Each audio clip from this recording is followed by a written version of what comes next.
¿Qué tal? Les doy la más cordial bienvenida a este programa de la serie La Constitución nos une, un esfuerzo del canal del Congreso y de la Cámara de Diputados para contribuir a la cultura de la Constitución en nuestro país. Esfuerzo que se enmarca en la celebración centenaria de la Constitución mexicana promulgada el 5 de febrero de 1917. En esta ocasión, como en otras ocasiones, para hablar de un tema vital del constitucionalismo mexicano, que es ¿cuándo es necesaria una nueva constitución?, nos acompañan dos expertos de la historia constitucional mexicana. Por un lado, el doctor Manuel González Oropeza, a quien le doy la bienvenida. Muchas gracias. Y el maestro Alejandro Morales Becerra, bienvenido. Muchas gracias, al contrario. El doctor Manuel González Oropeza es doctor en Derecho, pero además es un especialista en el tema que ha impartido clases sobre el derecho mexicano en universidades de Estados Unidos y de Canadá.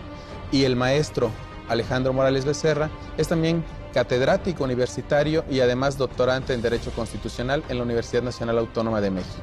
Antes de iniciar a platicar sobre este tema, vamos a un reportaje que hemos preparado.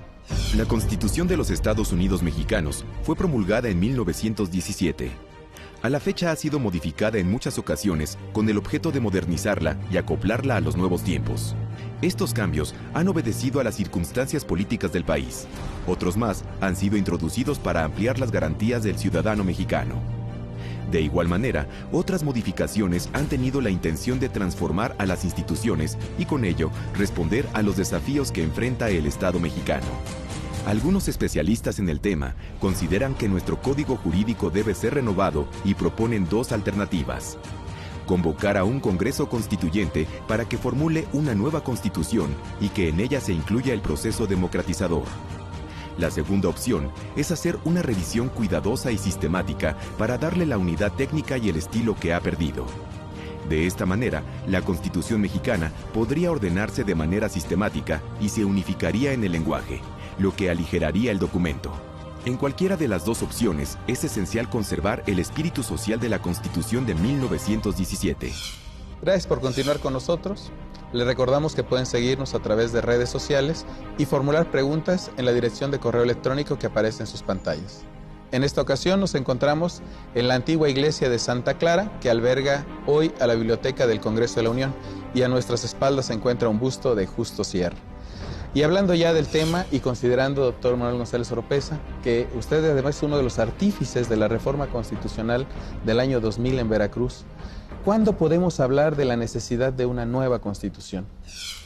Bueno, una nueva constitución a nivel federal se requiere cuando hay un cambio sustancial de alguna de las instituciones que la configuran. Si nos damos cuenta, gracias a este reportaje y seguramente a los anteriores programas, nuestra historia constitucional data pues desde 1812 con Cádiz y se continúa en 1824 con una constitución de carácter federal. En esa constitución es importante recordar que definimos por primera vez que México sería una república federal y que además los poderes de la Unión estarían depositados en tres poderes en un sistema de régimen presidencialista. Esto no ha cambiado desde 1824, a pesar de tantas reformas. Y los cambios de nueva constitución se han ocurrido cuando, por ejemplo, variamos el sistema federal por un sistema centralista y hubo una revolución resultante, pero fue el Congreso de la Unión quien cambió la Constitución de 1824 mediante unas elecciones que prácticamente fueron un referéndum para cambiar la Constitución. En 1857 tuvimos una nueva Constitución porque el país evidentemente estaba deshecho, no había poderes constituidos, la revolución de Ayutla había triunfado y se requería consolidar las instituciones que venían desde 1824. Por eso nuestra Constitución de 1917, aunque se considera como una nueva Constitución, en sí es una reforma integral a la Constitución de 1857. De hecho, el título oficial de la Constitución es Constitución Política de los Estados Unidos Mexicanos del 5 de febrero de 1857, reformada el 5 de febrero de 1917. Ahora, a tantos años, a 100 años que estamos celebrando la vigencia de la Constitución, y con más de 600 reformas a cuestas, pues la gente, en lugar de celebrar, ya está pidiendo una nueva constitución. La verdad, esto es contradictorio y políticamente peligroso. Convocar a un nuevo Congreso Constituyente para reformar la Constitución que hemos tenido desde 1824 me parece absurdo, porque no ha habido cambio sustancial en nuestras instituciones ni en nuestros derechos humanos. Se han ido agregando nuevas modalidades para protegerlos, pero no ha habido un cambio sustancial. Lo que sí debe de hacerse es valorar, como en Veracruz valoramos en el año 2000, si esa Constitución pudiera mejorarse, pudiera incluso redactarse de mejor manera, porque con tantas reformas hay lapsus gramaticales que tiene nuestra Constitución, para consolidar todo su texto en uno nuevo que no varíe la Constitución de 1917, ni haya necesidad de convocar un Congreso Constituyente. Y eso el Congreso de la Unión lo puede hacer, qué mejor, con la colaboración de las legislaturas de los estados.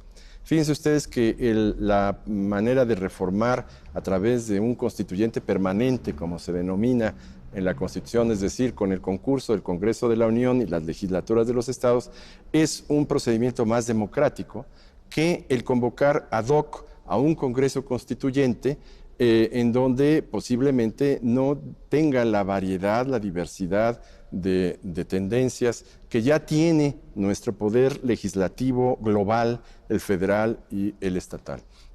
Yo creo entonces que lo que hay necesidad de hacer es hacer una renovación, es pensar en cómo mejorar el sistema presidencial, si disminuirlo y valorar la mayor participación del Congreso y las nuevas funciones del Poder Judicial que ya se han demostrado desde 1999, que han sido muy benéficas para la interpretación constitucional. Máxime que estos cambios, de manera gradual, también se han ido incorporando en la Constitución actual. Y en ese sentido, Alejandro, una pregunta que resulta fundamental, seguramente para nuestro auditorio. ¿Estas reformas realmente hacen eco de esos cambios que se mencionó, o que mencionó el doctor González Oropeza? ¿Han hecho eco de esos cambios? A ver, el doctor Manuel González Oropeza plantea que hay que renovar la Constitución en términos generales.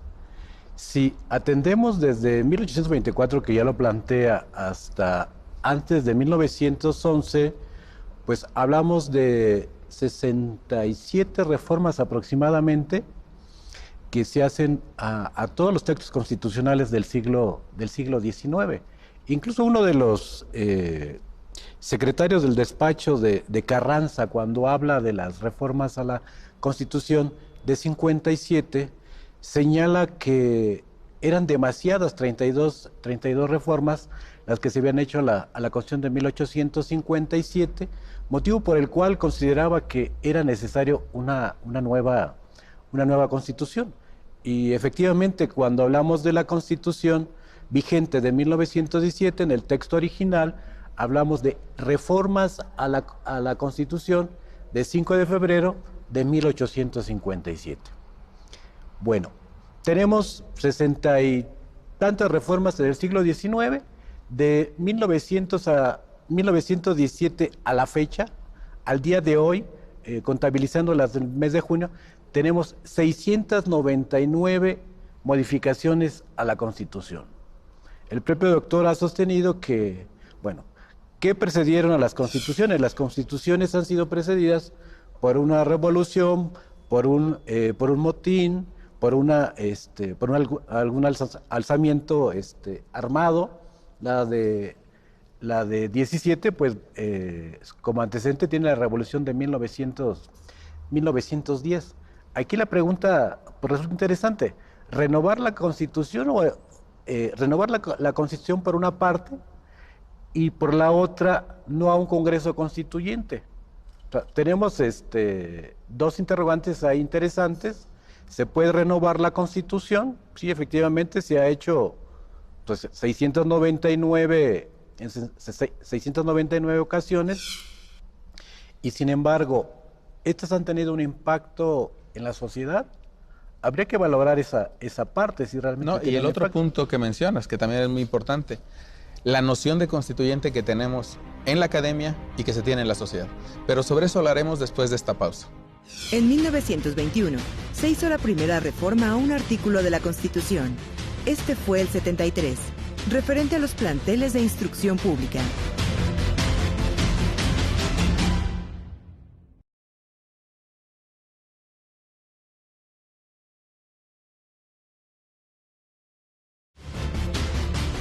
La Constitución mexicana vigente es 3 veces más extensa que la original. Gracias por continuar con nosotros. Les recuerdo que pueden seguirnos a través de redes sociales y formular preguntas en la dirección de correo electrónico que aparece en sus pantallas. Y para continuar con el tema de cuándo es necesaria una nueva constitución, yo preguntaría a un experto en derecho también estadounidense, ¿cuál es la diferencia entre el modelo político, social, jurídico en Estados Unidos y el mexicano, dado que allá tiene una constitución que, salvo escasas reformas, se ha mantenido vigente desde fines del siglo XVIII frente a nuestro modelo? Sí, la diferencia es que si bien esa constitución nos sirvió de modelo para que en 1824 adoptemos nuestras instituciones que todavía perviven, es un país de derecho judicial o common law. Entonces, desde un principio no se escatimó que el Poder Judicial pudiera interpretar directamente la Constitución. Y así lo ha hecho a lo largo de su historia. La Constitución es un esquema nada más de gobierno o un esquema de derechos humanos, pero no es un texto completo como se pretende hacer en México desde un principio, porque nosotros adoptamos a la Constitución como si fuera un código.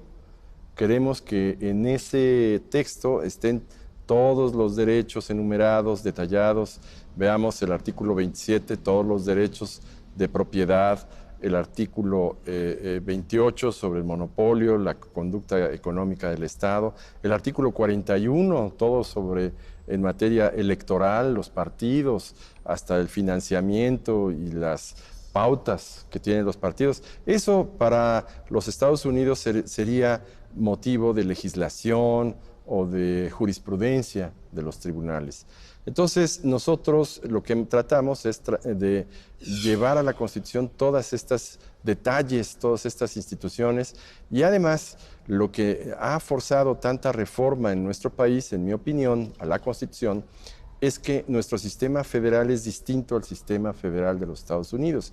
Nuestro sistema federal tiene como regla el artículo 124, que establece que las facultades federales deben ser explícitas en la Constitución, mientras que en Estados Unidos, desde 1819, por una resolución de la Suprema Corte, las facultades legislativas de la Federación se hacen interpretando lo que nosotros tenemos como facultades implícitas, es decir, que no necesitan estar en la Constitución para que el Congreso pueda legislar en esa materia.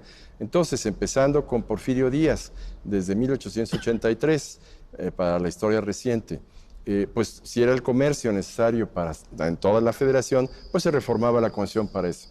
Y así fue reformándose la Constitución a lo largo de todos estos años, y por eso tenemos un documento tan extenso, tan codificado y tan detallado.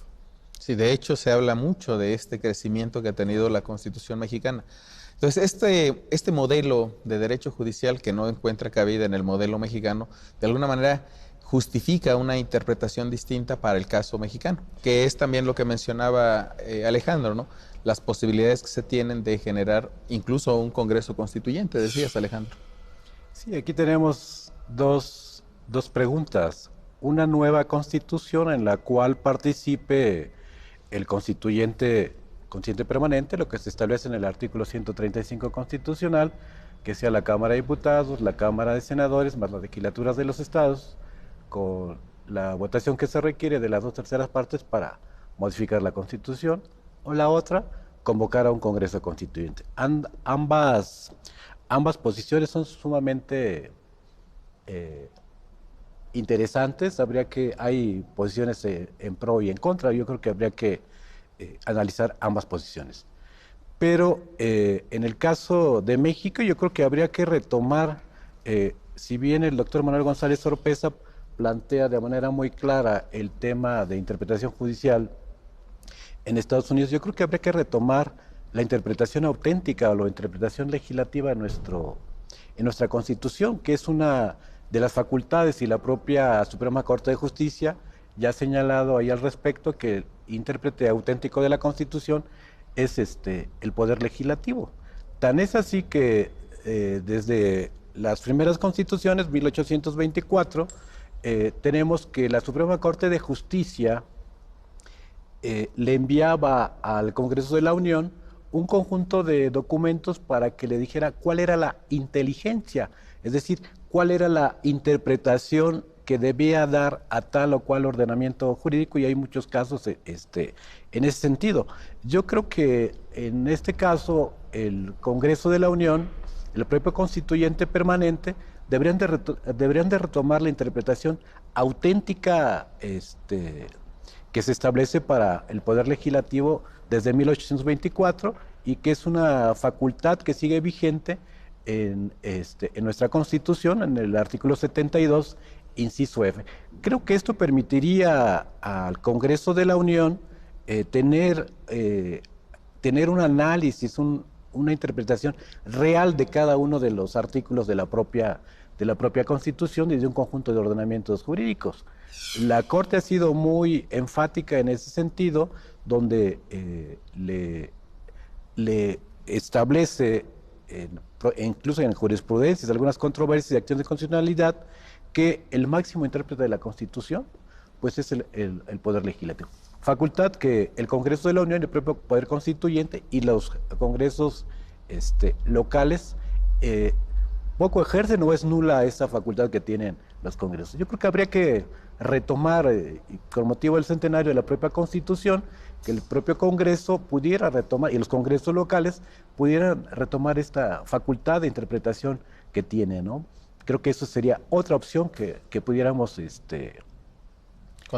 contemplar, a diferencia de lo que se hace en Estados Unidos. Bueno, y aquí habría que mencionar, y creo que lo tenemos presente los tres como historiadores del derecho constitucional mexicano, que esos cambios de situación que se han dado en nuestro país y que han ameritado constituyentes en los últimos 50 años son precisamente los cambios de territorios federales a estados, en el caso de los constituyentes establecidos en Quintana Roo y Baja California Sur, y más recientemente el cambio de estatus de Distrito Federal en estricto sentido, a la Ciudad de México, que también trajo aparejada la creación de un constituyente. Pero para hablar sobre estos temas, les pedimos nos permitan su atención después de esta pausa.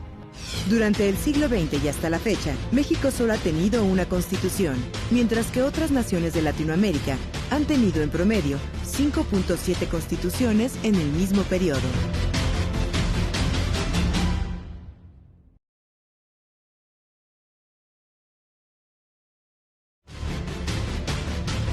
Durante el presente sexenio presidencial, han sido reformados 147 artículos. Gracias por continuar con nosotros. Doctor González Oropesa tenía una intervención. Gracias.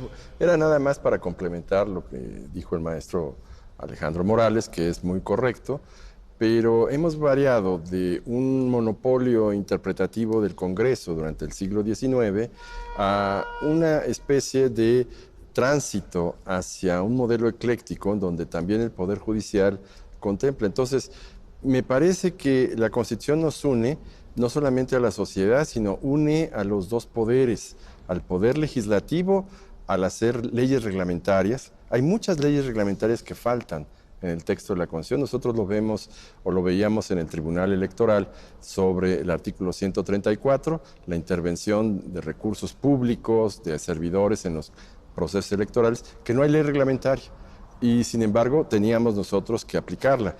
Y el papel del Poder Judicial moderno en México, que es también de interpretación de la Constitución. Entonces, creo que el futuro nos depara una colaboración más estrecha entre el Poder Judicial y el Poder Legislativo. El proceso del Poder Judicial, por razones obvias, es más breve, porque tenemos plazos, tenemos juicios que concluir, tenemos interpretaciones que dar en términos más concretos, mientras que la del Congreso es un proceso político muy importante y más tardado, es de consenso. Entonces, el Poder Judicial puede actuar rápidamente cuando hay necesidad de la sociedad de saber qué es lo que dice nuestra Constitución, y el Poder Legislativo puede complementarlo, si así lo considera, legislando, reglamentando la Constitución, modificando la Constitución. Entonces, creo que las dos posiciones históricas de nuestro país se van a unir necesariamente en el futuro por venir. Que por primera vez, ¿sí?, establece un mecanismo ya de manera legal, directa, para permitir esa injerencia del Poder Judicial en la interpretación constitucional y sobre todo su obligatoriedad. Pero bueno, y aquí, considerando esta idea de que quizá el consenso debería ser buscar alguna alternativa, cuando nosotros hablamos de que no hay la posibilidad de un nuevo constituyente, de que a lo mejor todos nos tenemos que referir a las normas, Alejandro, ¿debería haber un tope en el número de reformas? Es decir, cuando hablamos de que se puede reformar la Constitución, ¿debe haber un límite para reformar la Constitución? ¿O hablar hoy de 600, 500 reformas ya es demasiado? Si vemos el número, hacemos la cuenta, pues 699 reformas o 699 modificaciones nos parecen demasiadas. El artículo 135 constitucional, bueno, pues establece el procedimiento para reformar o adicionar la Constitución, que es un procedimiento rígido, es decir, la Cámara de Diputados, la Cámara de Senadores, se requieren las 2/3 partes de los miembros presentes, más la mayoría de las legislaturas de los estados. El artículo 135 sigue vigente, no ha tenido ninguna reforma. Bueno, tuvo una reforma para incluir a la Comisión Permanente en la declaratoria para hacer el cómputo de la declaratoria de aprobación de reformas o adiciones a la Constitución. Entonces, tal y como está planteado, aunque hay posiciones en las cuales se dice que solamente las decisiones políticas fundamentales no deberían reformarse. Sin embargo, el 135, y con el paso que llevamos, pues no hay un límite para reformar o adicionar la Constitución. Si vemos en el siglo XIX, sobre todo 1824, 1836, bueno, las 7 leyes constitucionales establecían un lapso de tiempo para madurar, para analizar las reformas o adiciones a la Constitución. Es decir, la 24 planteó hasta 1830, las 7 leyes constitucionales planteaban 6 años después de su publicación, es decir, en 1842. Las demás constituciones del siglo XIX y la vigente, bueno, ya hablaban de las 2/3 partes de los miembros presentes y que fuera aprobado por la mayoría de las legislaturas de los estados. Dice, se maduraban en los 2 primeros documentos constitucionales. Si retomamos, por ejemplo, el caso de la Constitución de Veracruz, que es muy interesante, creo que el espíritu de establecer que las reformas o adiciones a la Constitución local se pudieran reposar, se pudieran analizar, está planteado que sean 2 legislaturas y no solamente una la que pueda reformar o adicionar la Constitución local. Sin embargo, en un determinado momento, estas reformas o adiciones que se puedan hacer a la Constitución veracruzana y ante los acontecimientos públicos que se han dado ahí, el nuevo Congreso del Estado, la nueva legislatura, pues no va a poder hacer reformas o adiciones a la Constitución porque requiere de dos legislaturas. Entonces, todas aquellas acciones de gobierno o aquellas reformas sustanciales a la Constitución local, en el caso de Veracruz, pues no se van a poder hacer en esta legislatura, sino tendríamos que esperar 2 legislaturas para poder reformar o adicionar la Constitución. Entonces me parece muy interesante el tema. Yo creo que no hay límites, tal y como está planteado el artículo 135 constitucional.